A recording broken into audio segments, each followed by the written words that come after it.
Yo, it's Sway. Sway. Sway. Sway. Sway. Sway. Sway. In the morning. In the morning. In the morning. In the morning. In the morning. In the morning. Only on Shade 45. Wake your fuck ass up. Yeah. Bitches. Andrew McCarthy is here, ladies and gentlemen. 888-742-3345. He has to book The Longest Way Home. One man's quest for the courage to settle down. This is a man we've seen on the big screen over the years, on the little screen, and you might be familiar with his writings as well. And you were engaged for 4 years, and you decided that, you couldn't settle down. Yeah, that was the deal. and you decided to travel and just take in these life experiences to figure out what that was all about, right?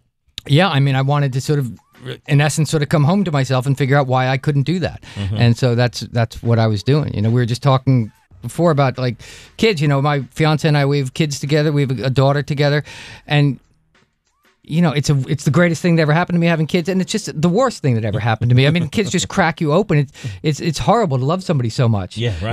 Because you're just so vulnerable. And I hate my kids how much I love them. You know what I mean? They've ruined my life because you're just so vulnerable then in front of them. And it's like, how do you sort of own that sort of love and just give it up to them? And I was always giving it up and then pulling away, giving up, pulling away, and I just was tired of sending that sort of mixed message. Yeah, that's interesting because my daughter lives in California.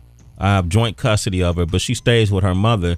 Every time, when she would stay with me, at some point I always had to give her back, or I would fly into town to visit my daughter, and then I would have to leave. And I always wondered, how did it impact her? Oh, yeah. To see me leave.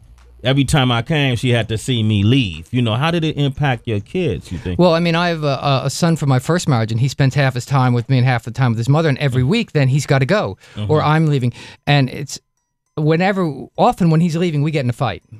You know what I mean? And then it's not ever about what it's about. It's about that sort of emotional, I'm upset he's leaving. What he's upset about, I'll never truly know.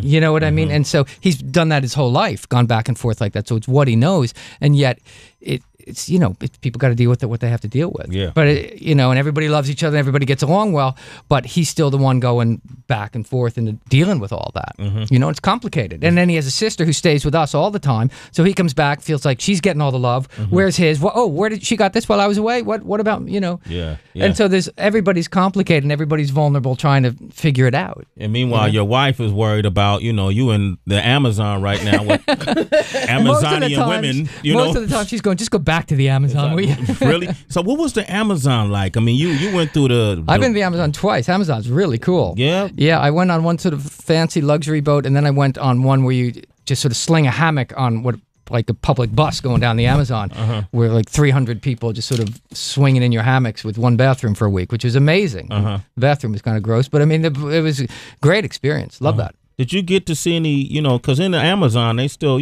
people, it's still third world, obviously. So, did you get to see any indigenous tribes of the Amazon? Yeah, there's a lot. I mean, it's just there. There's just people living there, and they're far from electricity and running water. The bathroom in the house is they cut a hole in the wood to go into the river. Wow. You know what I mean? So it's, they're just living.